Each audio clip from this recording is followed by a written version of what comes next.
Kan Kompolnas ini justru kita butuhkan. Kalau Kompolnas begini cara mengkomunikasikannya, belum apa-apa sudah lebih langsung berpihak pada polisi dan bukan mendengar suara-suara rakyat yang membutuhkan keadilan, apa masih kita perlu Kompolnas?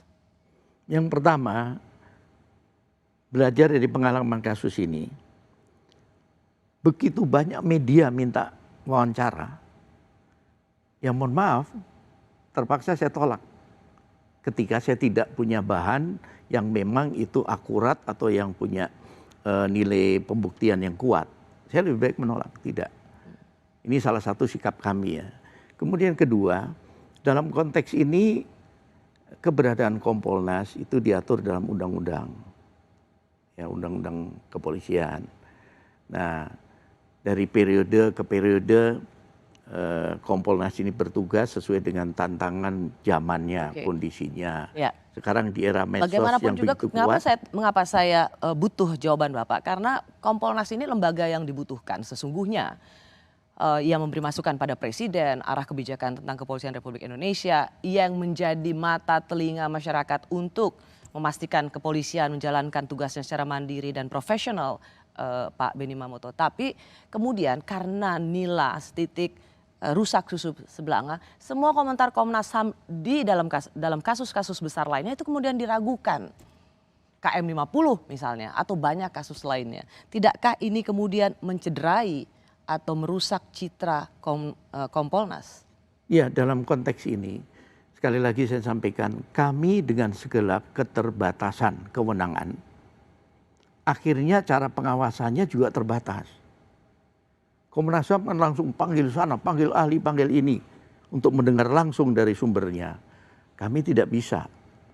Kami klarifikasi kepada yang menangani, nanti hasilnya bagaimana, itu kita kaji, kita nilai, kemudian nanti kepada pengadu kita sampaikan untuk ditanggapi dan sebagainya. Ketika nanti diberikan kewenangan penyelidikan, langkah kami lain, nggak mau dengar, turun sendiri kami. Pak Benny, kembali ke pertanyaan saya sejak awal. Jadi Bapak mengklarifikasi apa yang menjadi kecurigaan publik selama ini. Bahwa Bapak membangun komunikasi pada tersangka Ferry Sambo yang waktu itu masih menjadi Irjen Polisi yang menjabat sebagai Kadif Propam Mabes Polri. Bapak di sini mengatakan, saya ingin klarifikasi, sama sekali tidak ada komunikasi, tidak ada hubungan setelah kasus ini ada di media massa dan sama sekali tidak memberikan janji untuk menjadi pembela. Kami tidak ada komunikasi, sekali lagi, kan bisa dicek nanti dari HP-nya juga bisa, lewat orang sekelilingnya juga bisa, apakah saya ketemu dia, kemudian kalau ketemu itu sebelum peristiwa ini dan dalam konteks kedinasan.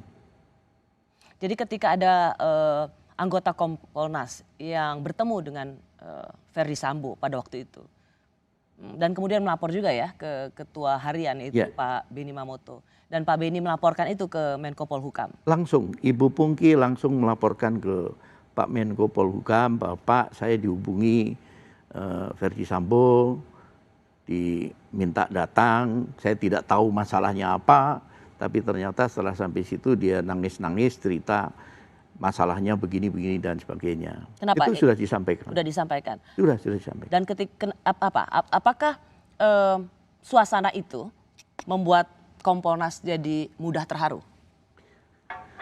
Kami dan percaya. Begini, kami masih perlu informasi lebih lengkap karena itu kan baru dari tangan dia. Nah, saya berharap informasi lebih lengkap tentunya dari yang menangani, yang notabene sudah mendengar saksi, kemudian sudah mengolah TKP dan sebagainya. Tapi ternyata dia bagian dari satu skenario, ya saya jadi korban.